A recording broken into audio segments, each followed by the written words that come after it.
Hey, it's Brain Muffin back with an article review, and here we have something about the Commodore 64 games online for free.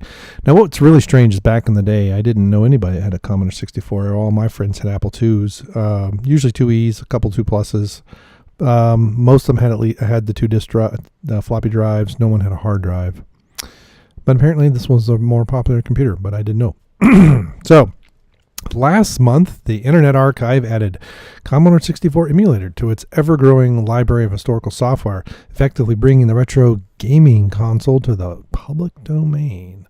Like the Internet Archive's libraries of MS-DOS and Apple II games. Yeah, the Internet Archive is awesome. It's really a cool thing. If you're looking for something to support, go there and do some donations.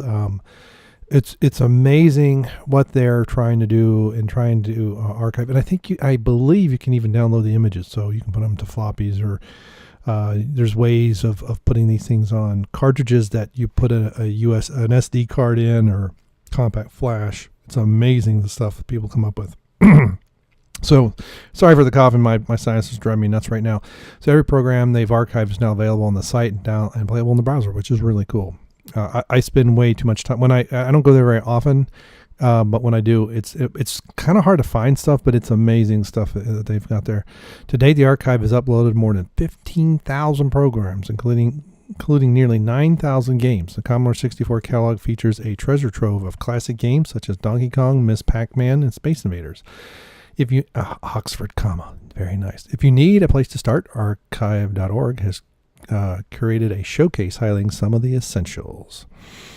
So there you go. And there's is that a Commodore 64C is what that looks like. It's not the bread box. That's the bread box. That's the regular one there. And this is, I think, the one modeled after the 128. It is kind of strange that the Commodore 64 it did something very similar to the Apple IIe. The Apple IIe is supposed to be replaced by the 2C.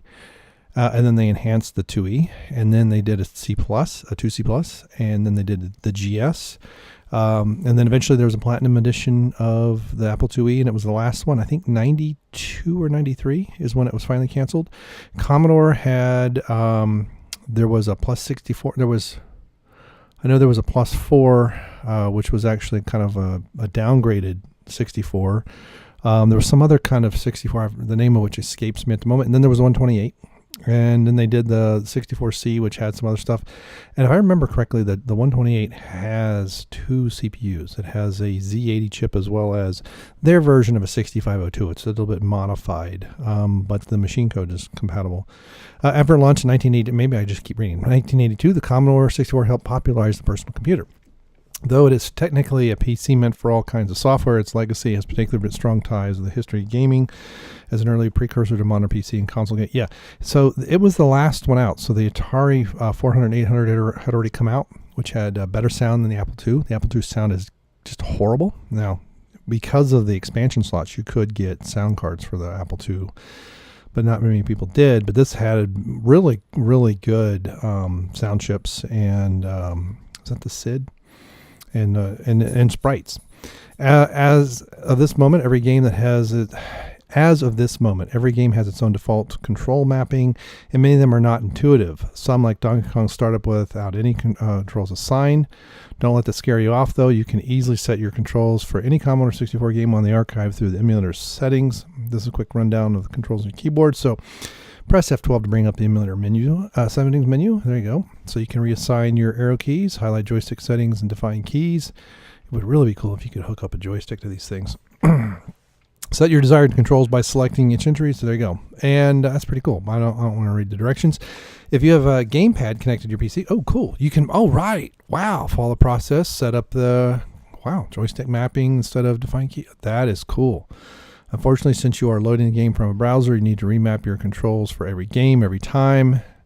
Looks like, but at some point they're probably going to figure out how to do some kind of download session cookie settings, something. It'll probably say, hey, do you wish to save? Other games recommended. That's wow. This discussion. Other games I'd recommend from memory: Congo Bongo, Bruce Lee, Impossible Mission 2. Let yourself die in Impossible Mission 2. Trust me, it's one of the best. Oh, that's good. I use this as my error sound when I was running XP. Oh, that's funny. Zaxxon was a great game. Zaxxon was one of those first attempts at 3D. It was a side scroller, but it was from an angle.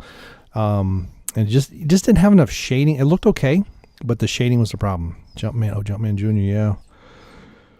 Lots of great comments. So there you go. This is a way to relive the glory days of the Commodore 64 online, and stop on by the Internet Archive and give them your support. All right, tell them Brain Muffin sent you. All right, see you next time. Goodbye.